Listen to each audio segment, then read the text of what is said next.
What is going on, golf fans? It's your boy Gsluke here with our weekly DFS live stream. This time, the Rocket Mortgage Classic, yet again, another birdie fest.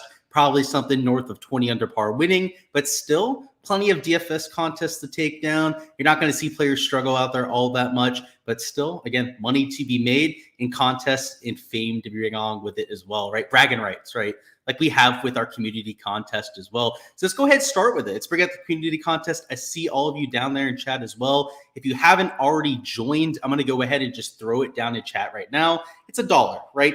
For anything, right? You're playing for a little bit of money, but more than anything, to play, go out there and talk your shit against everyone else. We do the weekend review stream. We went over our lineups last week. And I'd say people loved the showdown contest. They were $5, so I might up the entry from this after this week from $1 to $5. It feels like people playing for playing for a little bit more money there. So welcome on in. We got leftovers down there. James, Kevin.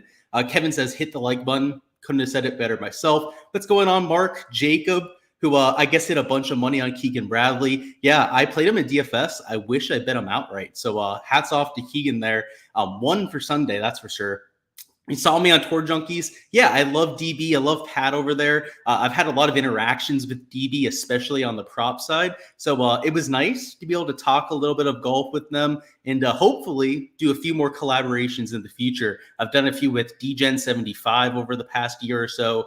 And yeah, if any other creators are watching this, feel free to reach out. I'm always open to collabs. They're a lot of fun. What's going on, Bruce? You have Max down there. Saw that Homa, Kawa, and JT are sitting at plus 130 to make the cut. 130, yeah, that's, I don't know if it's newsworthy, right? Like you're saying there, but I'd say that's some pretty good value to be had. I'd bet all of those. If you're saying all three of them together at plus 130, or all individually, if they're all plus 130 together, makes sense. If they're individually plus 130, you got to hammer those.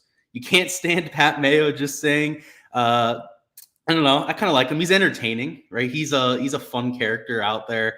I think that he might not have the best golf lineups, right? But he's super transparent about that, but he's super fun to watch. That's for damn sure. Colin asks, are we taking all birdies tomorrow? At least for the morning wave, I am for sure. I put out a YouTube video on it. Yeah, mostly AM guys. All three together, Nuke equals hammer. I don't know if I'd, yeah, it's a parlay. I don't know if I'd take that. I thought you were saying separately. I was like, that's ridiculous. I was like, you just parlay those together and go ham on it. But yeah, plus 130 for all three. I don't know. Let's talk about the golf course. Let's go through the weather here in a second. As per usual, guys, we're going to go through DFS, props towards the end.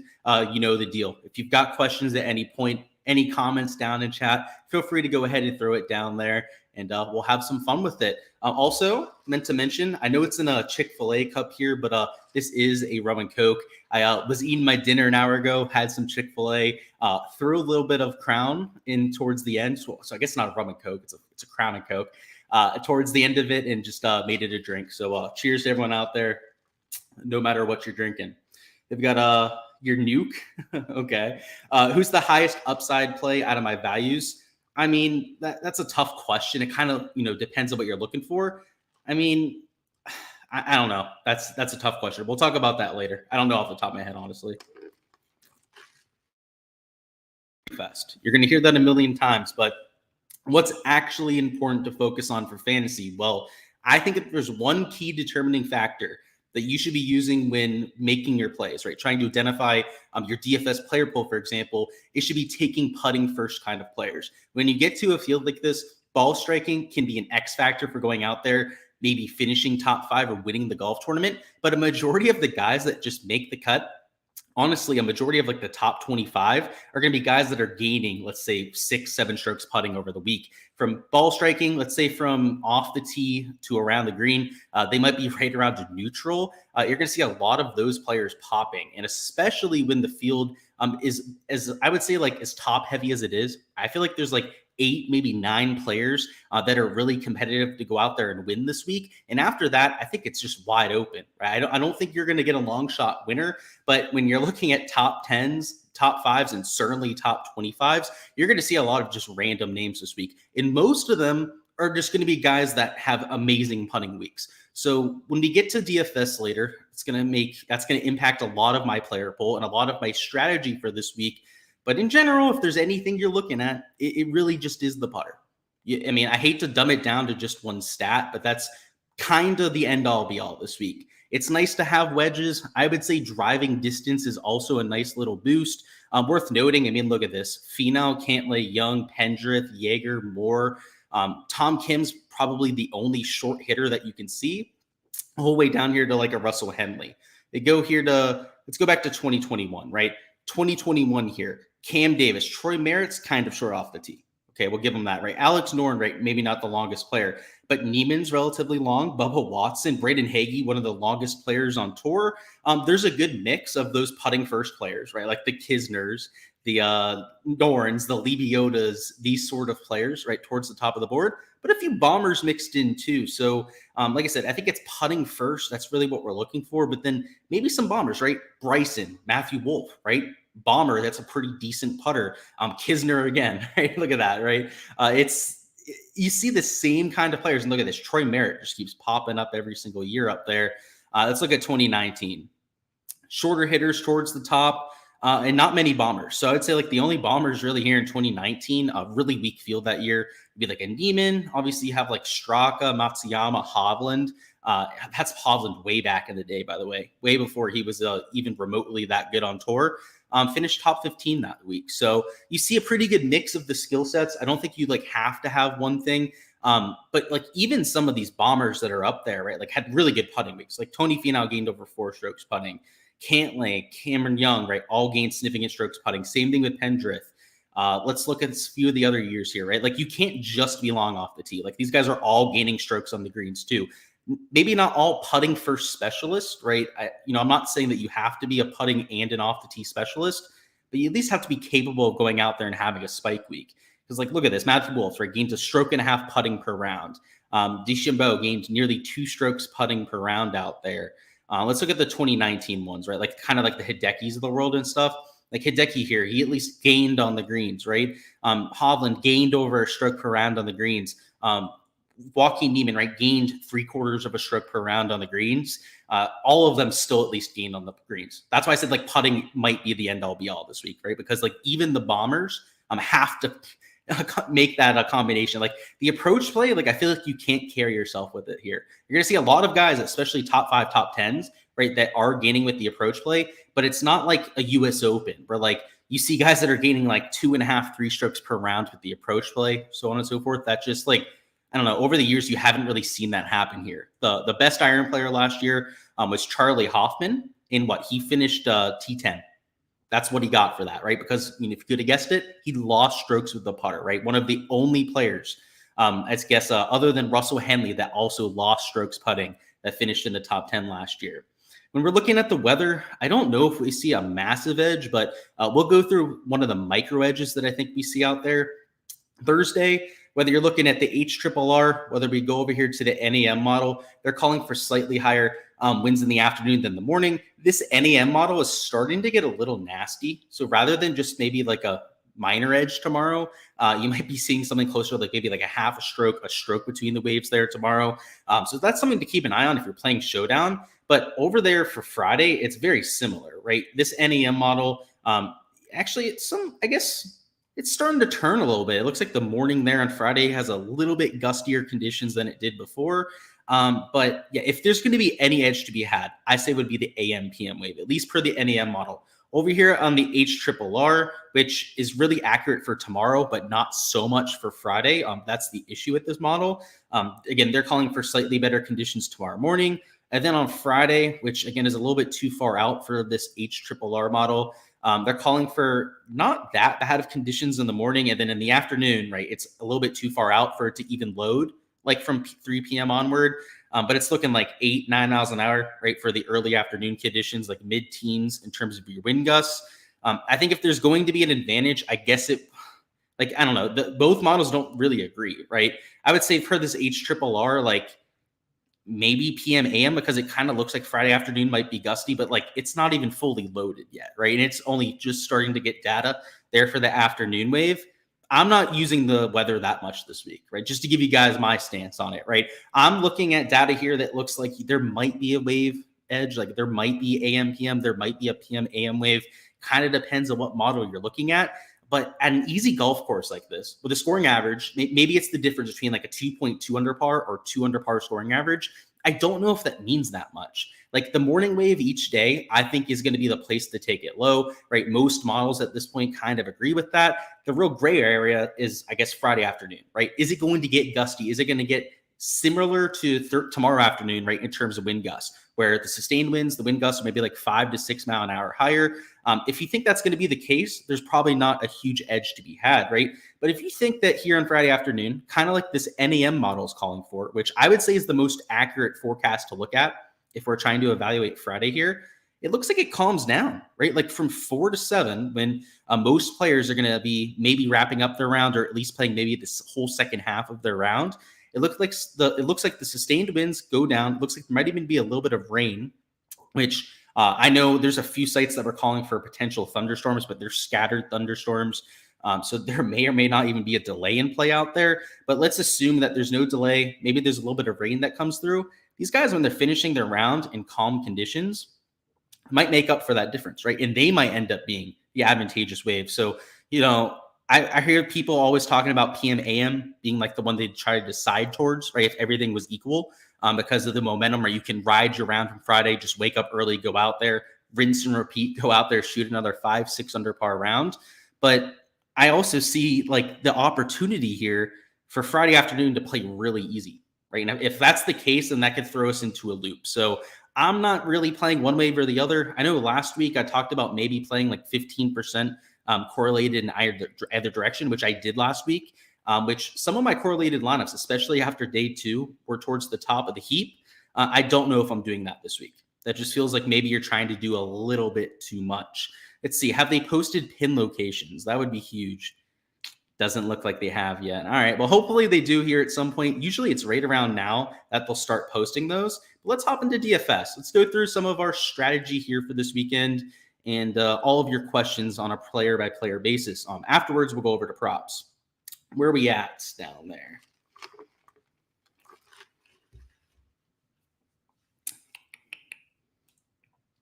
If you were only playing in several single entries, okay, how much variance would your lineups have?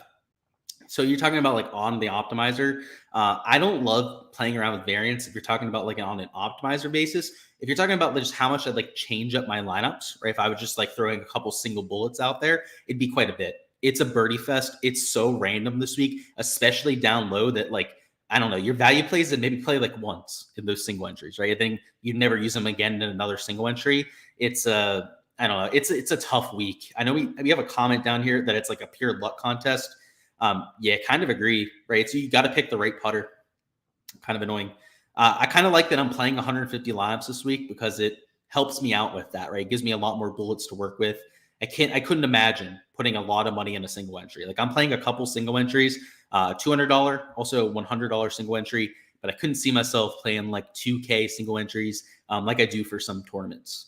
Thoughts on Nunez, Stegmeyer, and Yu. So Stegmeyer and Kevin Yu, not a huge fan of. Yu because of ownership. Stegmeyer, I just don't know enough about, right, to make him somebody I'm playing with conviction. Nunez starts to pique my interest. He's a high upside, high birdie percentage player that normally can be a little bit bogey prone, but at this kind of golf course, I think that's going to help him out. So yeah, I like Nunez. Stegmeyer, I would say I'm lukewarm on. And Yu, just know what you're getting yourself into. Like I get why he's a decent play. The metrics look good, but he's also super chalky. And it's like his second week back from injury. So who knows, what happens, honestly. In your case, you want to finish a make the cut parlay with Finau, Fowler, Hideki, or Sanjay. Who do I like more? So out of those 4, you have the first 2 on there. Got it. And then you're saying either with Hideki or Sanjay. So I would lean towards Sanjay just because I feel like he's more consistent, right? Kind of know what you're getting with him. He has a higher made cut percentage, at least over the last few years, compared to somebody like Hideki, and no back concern. So yeah, I'd go Sanjay, but both are solid picks for that. Hey, maybe make it a 4-man, right? With Ludwig be considered a good putter? It's too early to say. He looks like it. Like the shots gain metrics look okay. They don't look fantastic though. They're not like Taylor Montgomery, who, speaking of, if Montgomery was playing this week, he'd be the stone cold nuts. He'd absolutely go off. Play Harry Hall this weekend. I love him, especially because he's long off the tee, right? He's got the length and the putter. Yeah, he's one of my value plays. I love him. Do Baddeley and Donald buy you enough pivots to take like one of the extra guys up top? Yeah, so if you're saying like you can just take some chalk and then, mix in maybe Baddeley and Donald to give you that leverage. Yeah, what's his ownership at? I've got it on here because he was a value play. Where you at? Oh, he's even cheaper. That's right. Yeah, I got him 1.5%, and then Luke Donald I got at sub 1% at this point. Yeah, you can pretty much play whoever you want, especially like if you're a single entry kind of build. Let's see, are you talking GPP or single entry? Let's see. You didn't specify. I'm assuming like a single entry. If it's single entry, then yeah, you're good to go, man. Hey, your boy Keegan paid you $1,000 on your $10 bet. That's awesome. That's not bad at all. Like I said, I wish I was there. I wish I had more exposure. That's for damn sure. Like it makes so much sense after the fact. You're like, he's from New England. That's his place. Like, I don't know. He's played decently there before, had a second place finish. Golly, I'm kicking myself about that one. Cheap. I like him. I like the fact that he's got a decent putter, decent wedges to boot, and like you said, super cheap. Callum Tran, I'm there with you too. I like all of those plays. What's up, new guy? We know you're watching DGen75. Yeah, there's probably a couple guys in here watching DGen75. It's my boy. We do some collabs for sure. I don't know what the point of that was. Kevin Smith, what do you think about Kevin Yu? He's good with putting. He's not the best putter. He's much more of a green and regulation kind of player. I remember, especially towards the beginning of last season, he was, gaining close to a stroke per round and approach. He was losing with the flat stick. Let's see, what's he done over the last 12 rounds? Yeah, I'm assuming that's why he's popping so much. Yeah, he's still losing with the putter. Yeah, losing 0.6 strokes per round. Yeah, no, thank you. That's why I don't like him this week. I know we had a question about him before. Yeah, that's why I'm not huge on his chances. Mark, you'd be scared the first two might miss the cut, but you tried it for $1. I don't know. I feel like those two are pretty safe. It's a weak field. No one's ever safe because it's golf. We know crazy stuff happens, but who knows? Do we have to worry about the smoke and heat or just ride the Young Bucks? I don't know about that. Like the wildfires and whatnot. Maybe there's a delay in play. Maybe there's not. It's real hard to tell. I can tell you, Leftover, that looking at some of the wind patterns, like I was just trying to look on Windy to try and see what it looked like. Everything's going north. So if the fires are up there in Canada, I don't know if that's going to bother them, at least like for Thursday, Friday. And you're saying about the heat? I don't know. I don't think it's that bad. They're in Detroit. It's not like they're down there in Florida. Hope your guy Dylan Wu will be a top 15. I think so. I like him this week. I like him more for DFS than I do for that kind of bet. But assuming you're getting decent odds there, makes sense. Best bombers or wedge players in the field. So in terms of bombers, right, it's real easy. You can go on to any database. I don't have that actually on a tab here. Maybe it's something to add in the future, but just sort by driving distance, right? Just trying to point out a few, I suppose. Tony Finau, bomber. We know that. Cameron Davis, bomber. Steven Yeager, I'd even say would be a bomber. Ludwig is definitely a bomber.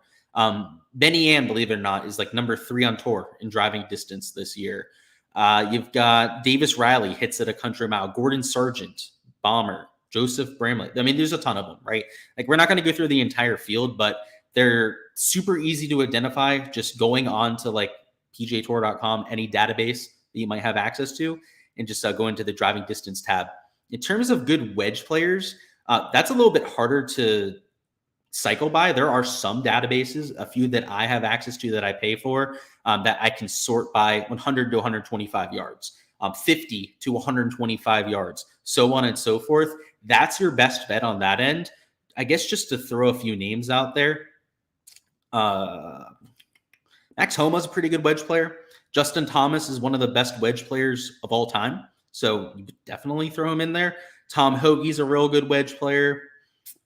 Let's see. Bazane Hoot's decent. I don't know if I'd throw him into that argument truly, though. Mark Hubbard, real good with the wedges typically. Maybe not so much this season. Ches, a lot of the shorter hitters, a lot of the guys you expect to be really good with the wedges typically are. So, yeah, like I said, the database is your best bet with that.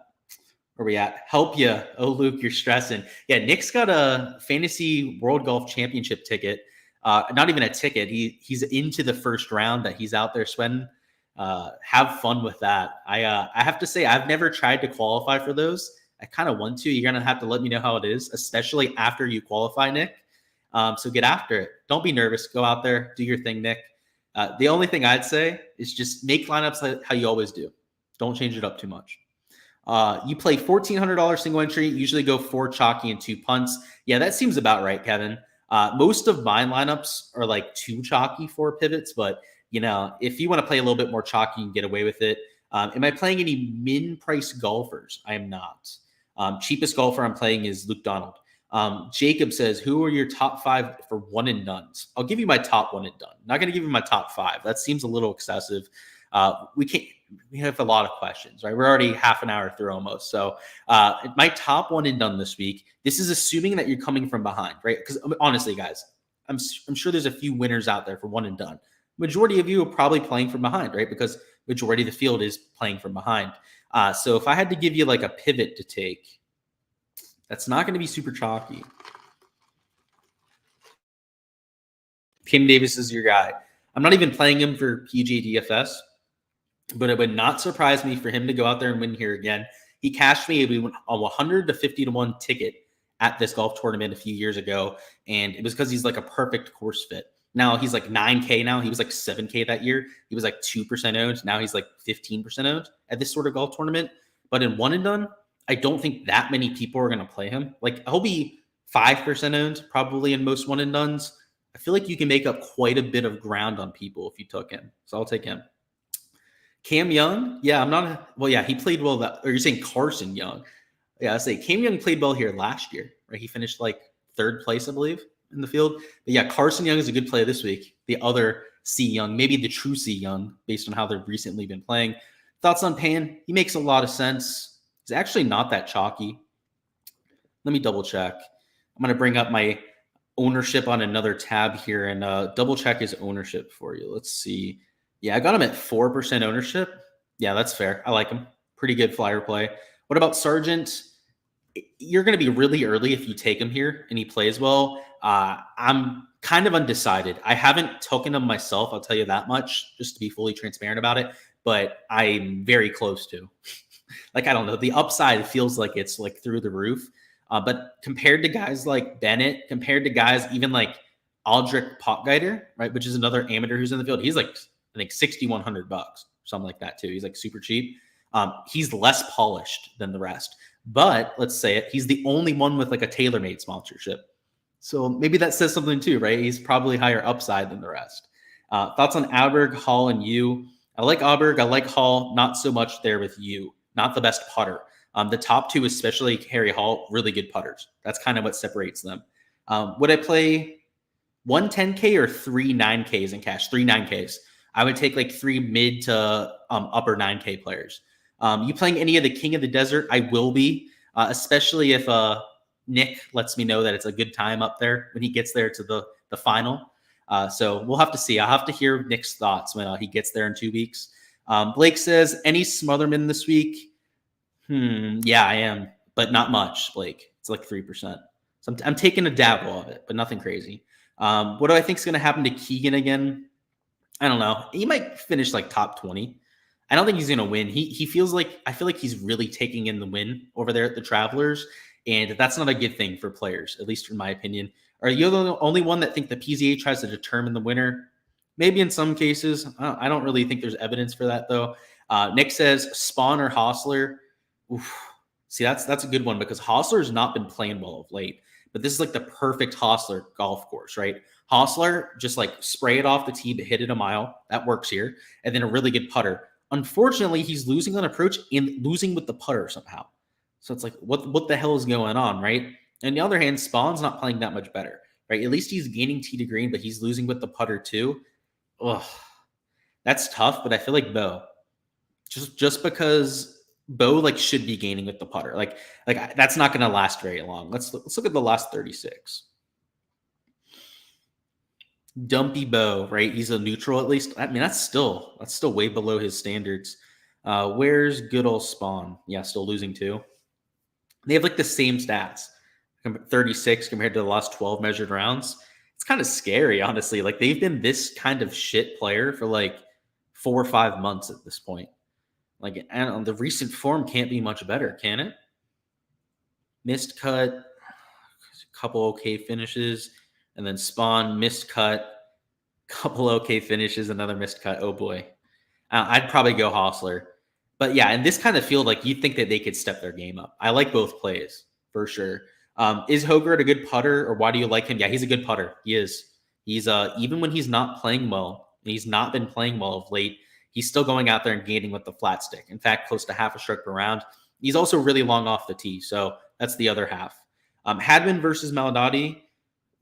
Is that a prop thing? I think that's got to be a prop thing, right?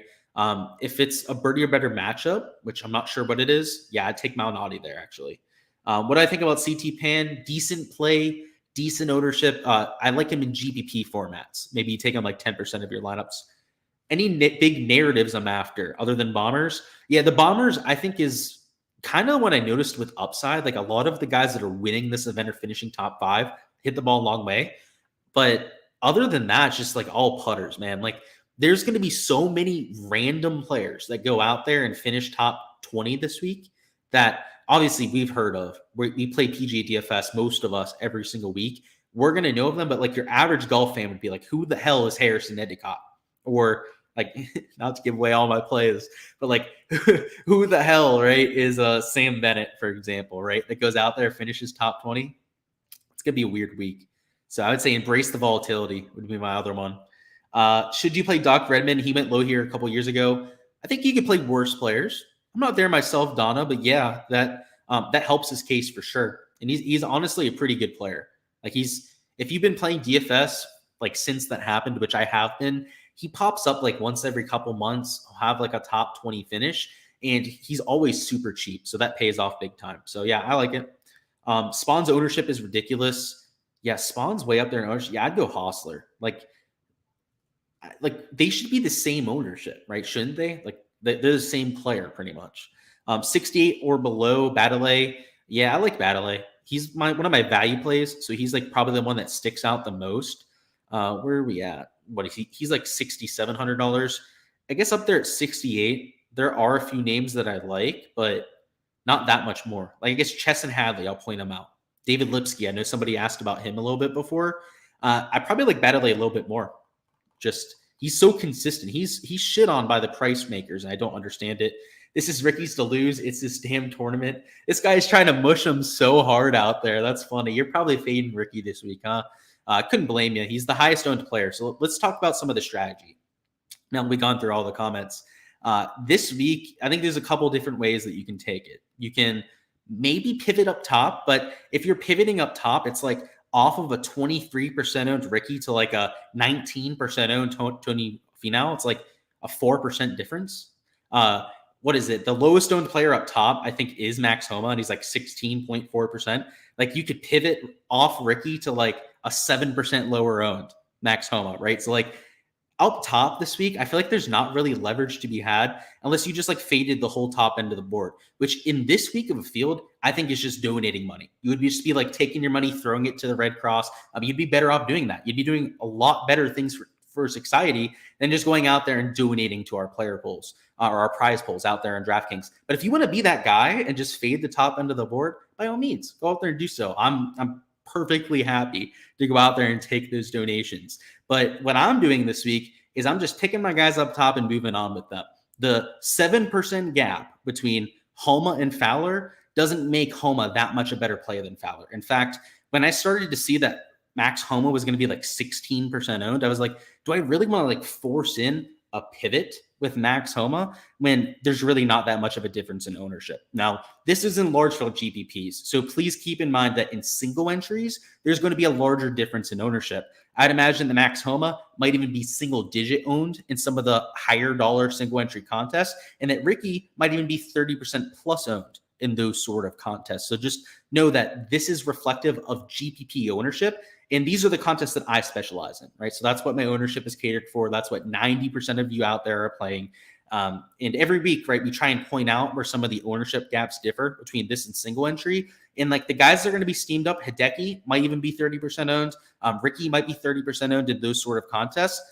That's where getting to like a Morikawa as a pivot, or like a Max Homa as a pivot, or maybe even going down here to like a Cam Davis to try and get some ownership leverage makes a lot more sense. But in GPPs, this is just my take on this week, and maybe I'll be flat out wrong on this. Maybe there will be more polarization in the ownership than what I'm calling for. But if you're on the Patreon, right, you have the non-blacked out version, you'll see that I don't see much difference with these top end options, right, in terms of ownership. And for me, that makes my decisions rather easy, right? Just go out there, play the guys that I was on before a lot of these ownership concerns and roll with them. So what that means is down low, I'm taking a lot more stands, or I'm scattershotting a little bit more because of how concentrated I am up top. Or I'm playing a Ricky Fowler at 23%, or I'm playing a Hideki at 22%, but I am well leveraged to the field of them. In fact, I'm over 2x in terms of my leverage to the field. That's how concentrated I am towards the top. And why down low, I'm playing like 30 guys below $8,000. There's a shit ton of guys in my player pool this week. Granted, right, remember, 150 lineups for me, right? A little bit different than obviously most of you guys out there, but still it gives you an idea of the kind of strategy that I'm going with this week.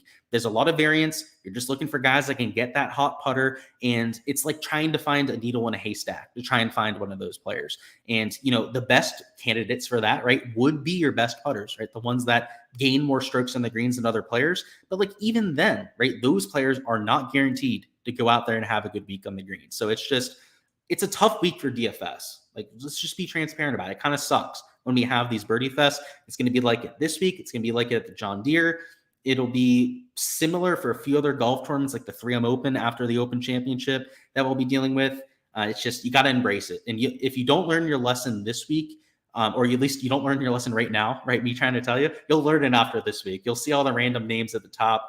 And it's a little frustrating, but if you go into the week knowing that, you can take advantage of it, right? You can try and spike some of those players.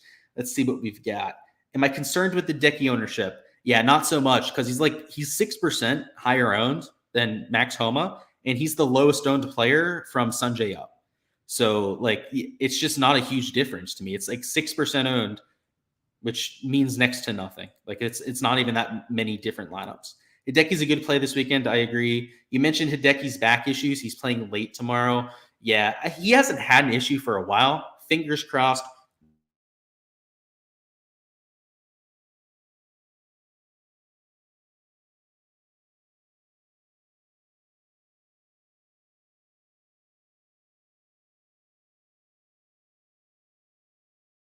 Hopefully you can hear me now. I unplugged the mic. That's how hard I knocked on wood there to make sure I wasn't jinxing Hideki.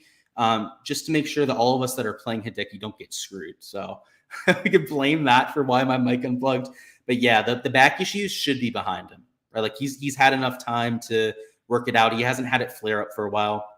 So like I said, fingers crossed, it won't be an issue for us. Let's go through a few other mid-tier options. You know, we had value plays that we were going to, but there's a lot of chalky options in the 7K range here that are just getting way too much ownership. Like there's 7K options in a weak field. Like a lot of these guys are even 6K golfers for a lot of the stronger fields that we see week to week. And there's no reason that they should have anyone that's like 15% owned. So just pointing out a few names. Doug Gim, way chalkier than Doug Gim should ever be. So you can probably imagine what I'm doing with him. JG Spawn getting some ownership. Maybe not as much as Doug Gim, but still like kind of concerning there. Nate Lashley, I have getting a little bit of ownership. Sam Stevens, Ches Reavie getting a bunch of steam, which makes sense after his finish from last week. We've got, let's see, let's find a few more. There's definitely more chalk. Carson Young, Dylan Wu, Kevin Yu, especially Kevin Yu. Kevin Yu's getting a bunch of ownership this week. There's even some guys in the 6K range that I'd say are getting a lot more ownership than they probably should be. But check out the Patreon, just sort it by ownership over there. Most of those players that we just mentioned, but not all of them. I will say that, not all of them. Two of the guys that we just talked about, actually, I think it might even be three of them I'm playing, right? So I'm not fading every single one of those chalky guys down there in the 7K range, but I'm fading over half of them, right? There's a good amount of them that I'm just saying, no, thank you. I'm not taking them at 10 to 15% ownership. You're going to have to make those kind of decisions this week as well. You should win this tournament. This guy's mushing them hard. Some information about Tom Kim. Yeah, I saw a few rumors about that. A few people in my Discord that were watching the ESPN Plus coverage mentioned that it looks like he was limping a little bit. When I heard that, I fired on the coverage because I wasn't watching it at the time to see what was going on. And it kind of looks like he was just doing his fat guy waddle. Like I can tell you as a, fellow big man that sometimes it looks like you're maybe limping and you're just kind of like doing your fat man waddle. Like it was hot out there. He was tired. Maybe he was, just kind of getting around in his Tom Kim kind of way. Waddling like a penguin is I think what I called it. Yeah, not to talk too much shit about you, Tom. It's not like you're fat, right? But you're kind of walk like a fat guy sometimes. So I think that's what it was, Gust. I heard someone say that it was tendonitis of the foot, but that was only on the broadcast. I couldn't find it on Twitter. Couldn't find anyone that like tweeted it or on like any sort of news article. So I don't know, man. He might be hurt. He might not be. I'm kind of siding towards the fact that he's probably not hurt. Do I think Phil Mickelson will win at some point? His second place at the Masters gives you hope. I saw him win at the PGA in person. I didn't think he would ever win probably a couple years before that. Didn't think he was going to win again. Then he did that. Absolutely, he can. The guy's he defies father time. That's for sure. JG Spawn to win. I'm playing him this week. I hope so. That wouldn't suck. Down here in the 6Ks, it's worth noting too. Like there's going to be a lot of guys down here that do spike top 20 finishes. So I'm playing a lot more guys, especially towards the top of the 6K range than I typically would. Like Ryan Gerard sticks out. Like he's got a really high birdie percentage. You guys know I'm playing Aaron Baddeley, obviously. Austin Smotherman, we got a question about before, right? I told you guys I was playing him. There are high birdie percentage players that we've seen maybe spike first round leaders, maybe seen spike like 62, 63s out there on tour before. Then I'm going to be trying to play at this kind of golf course. So up top, I'm more condensed. Right down low, I'm scattershotting a little bit more. That's going to be what I'm doing this week. Doesn't have to be what you do, but I like to give you guys some perspective, right? Give you guys an idea of what, again, and I play quite a bit of money with my last rate, what I'm doing this week. In terms of lineup construction, right, we just talked about a lot of that. I guess to give you like a sample build out there for like a core 4, you guys know I like Max Homa. I think he's a really good starting piece. If you're trying to get any kind of ownership leverage, I guess you take Homa, but like I said, I still have him like 16, nearly 17% owned. So let's not think that we're getting too cute there. In terms of a second man in, I love this 9K range. Hideki makes a lot of sense. You could throw Sanjay in there if you wanted to. Third man in, Jaeger if you wanted to. Ludwig, right, makes quite a bit of sense. You guys know I love Ludwig this week. And you're down to $7,100. So a majority of my lineups are going to start in this kind of fashion. My third man in is probably like a mid to upper 7K option. Maybe it's a Hogard, right, that I mentioned before. Most of my lineups this week will have a 6K player in it. And I know a lot of people like avoiding that, but it's the kind of golf tournament, it's the kind of golf course where you're going to see a ton of just randos succeed. So in a large field 150 max, I'm embracing that. I'm playing a lot of randoms that just suck at golf this week.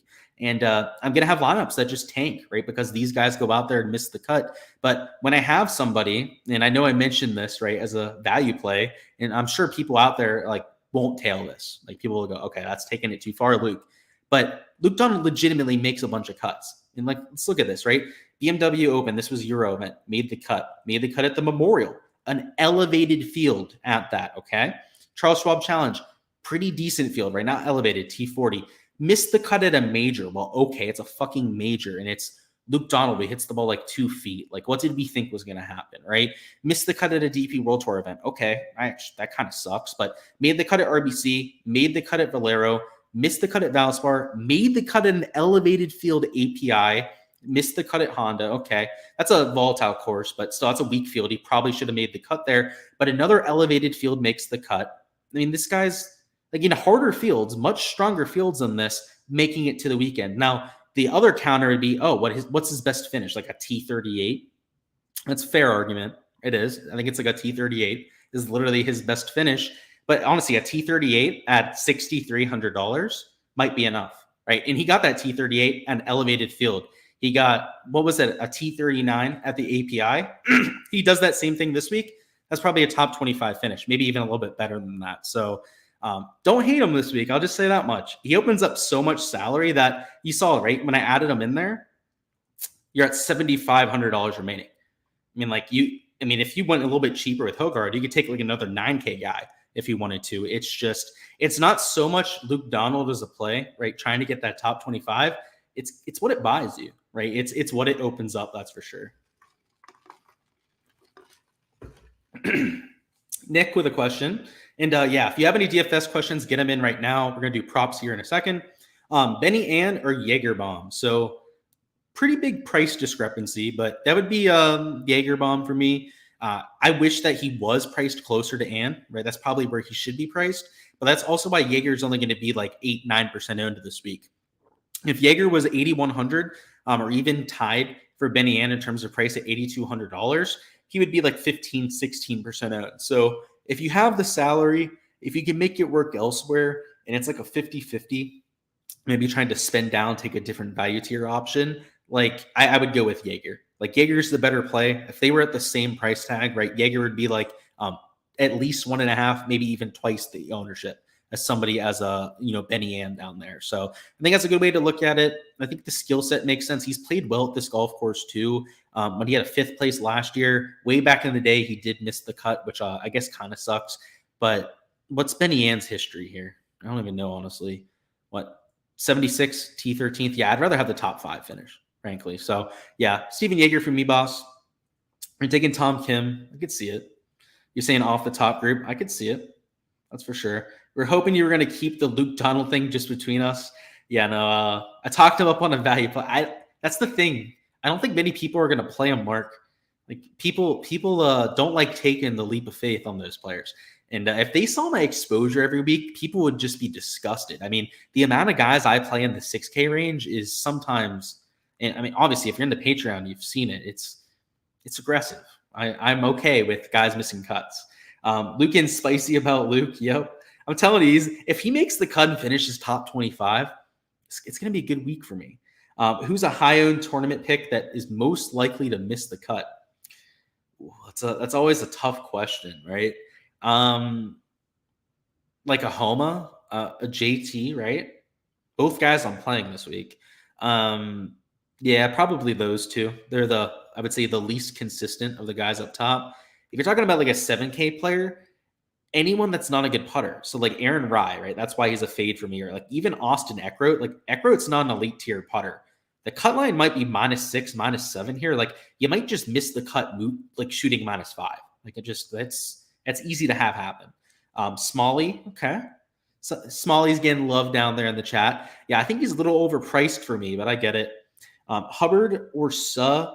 It's a good question. It's Suh for me, but I like both of them. And in fact, I'm playing both of them this week. But right, Suh's a little bit more expensive, right? You're maxing out your salary, right? Taking Justin Suh, and he's a more consistent putter than Mark Hubbard, and that's the huge X factor for me this week. Let's see, Finau and Homa to miss the cut. Yeah, I'm with you on Homa. I don't know about Finau. Like Finau, like I know he's not playing that well right now, but he won here last year. It's a good course fit. I don't know. He probably makes the cut. Let's just leave it there. All right, let's go through some props. I already did a whole video on this, so we're not going to do an entire breakdown. More so, I just want to field your questions in terms of props, and we'll see if there's been any sort of bumps. So a few of my favorite props to this point were the unders on Hideki and Sanjay. Their PM wave tee times, and the main reason for that, right, is if you look at these weather forecasts, PM wave, it's going to be gusty, and they're going to have, pretty substantial sustained winds, right? You're not going out there and playing in perfect conditions. Now you're going to have receptive greens, but they're 5,000 square foot per green. That's going to affect the green regulation rate. It's probably going to affect it quite a bit. In fact, if we go to the year where Cam Davis won, so the average last year was nearly 72%.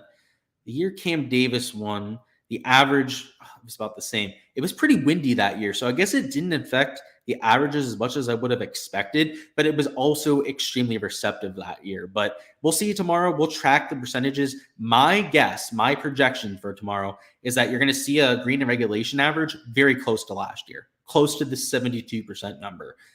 You have the receptive greens, but I do think that the wind is going to throw the players off just enough to not make it easier to hit them. So we'll have to see, right? Maybe it will be easier, right? Maybe it does go up to like a 73% rate, but based on what I'm looking at, I think these unders on greens make quite a bit of sense, right? Missing 4 greens and you're pushing, right? Like that's not much, leeway to work with out there, especially considering there's 2 par 3s over 200 yards.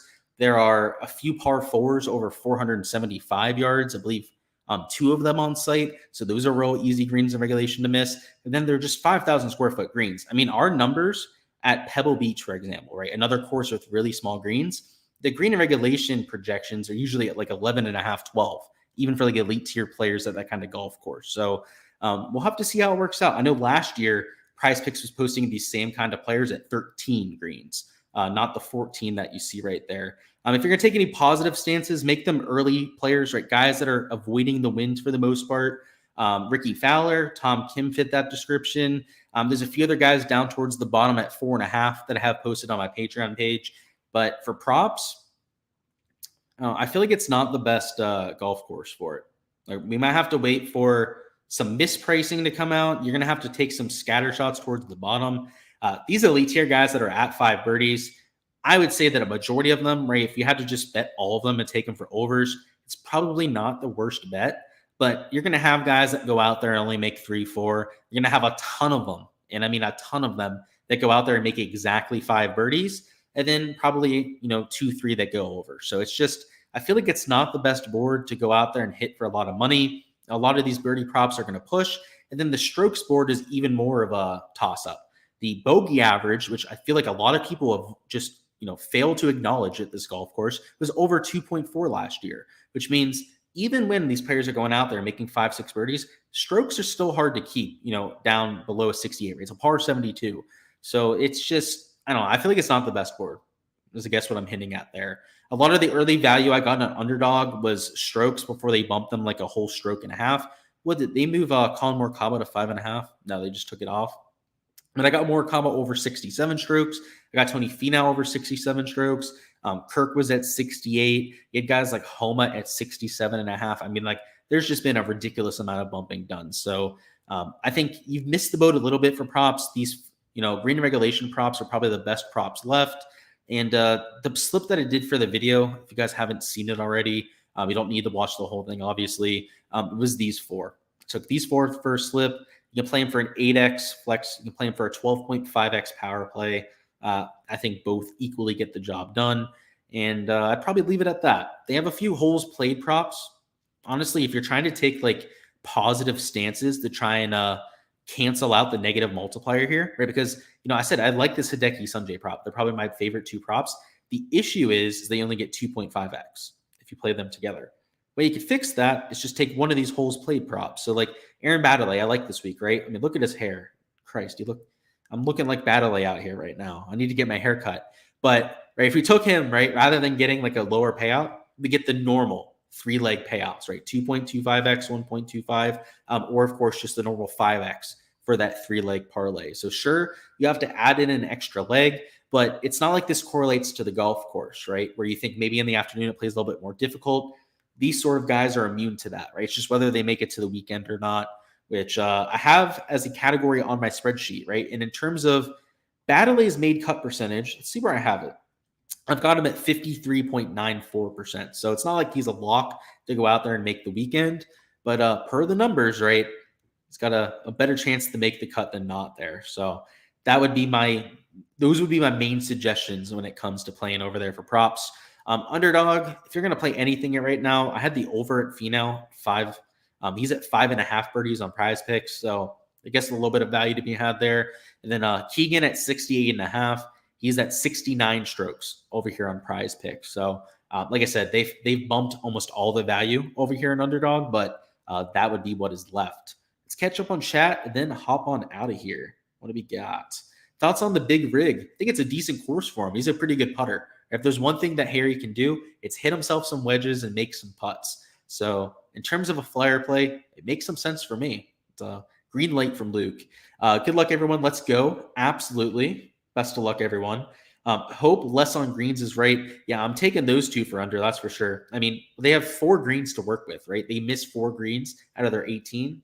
I like their chances to do that. Samuel, how many is too many to have from 6K golfers? 2. Anything more than 2 would be too much. And most of my lineups have 1 at most. So yeah, if you have like 3 6K guys in a lineup, you're doing too much. DJ fired a top 10, even after making a quad bogey. He's a beast. Well, yeah, he's my boy. DJ. We got to get him at the next major here, and hopefully get a dub at some point, because he's running out of years, right? DJ's he's getting to his mid to late 30s. He's going to fall off rather quickly, so we'll see. I think him getting to come back to the PGA Tour will be helpful for him.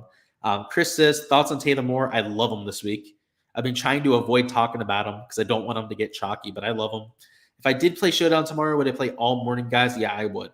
I would, just because there looks like it will be, at least like a 5-6 mile an hour difference between the two waves. You also get the receptive AM greens, the more pristine AM greens. Yeah, for sure. Somebody's a big live guy down here. Jeff says, Merritt, Willett, past course history. Yeah, not worth chasing for me, Jeff. Like, I see it. I've seen a lot of people talk them up this week. I just feel like, at least for me, I'm a little bit less of a course history guy than most. Watch Occupy Fantasy Review on MMA, and you want to go to the King of the Desert. Okay. You saying the live final gets to attend the Waste Management? Yeah, I'll be at the Waste Management either way. Actually, it's something I'm sure I'll mention on some of these streams going forward. But a few of us in the Discord have already talked about trying to do some sort of community meetup for the Waste Management, where a lot of us go, we hang out for the week, we go sit at 16, something like that. And maybe we can, it'll be cheaper for me if I win King of the Desert, right? Accommodations accounted for and whatnot. But I'll probably be there either way. But yeah, I'll check it out. They do a little bit of I guess, preview of it on there. I'll check it out. Maybe it'll give me some motivation, right? If DJ can lay off the blow, he's got some more years in front of him. Touche. Cheers to that. We'll say that much. That's all I've got for the live stream, guys. Going to go ahead and cut it off there. I appreciate all the support here on the channel. Hopefully, we can go out there, have a really solid week. I feel pretty good about my player pool, as we literally always do here on Wednesdays. And then Thursdays come around and slap you on the face half the time. So we'll see how it shakes out there tomorrow. I'm really going for it up top, really condensing my player pool. So hopefully that core that I'm taking up there can get the job done. But best of luck out there, guys. Salute. Let me know what you guys end up taking down, and I'll catch you guys for the Showdown streams throughout the weekend.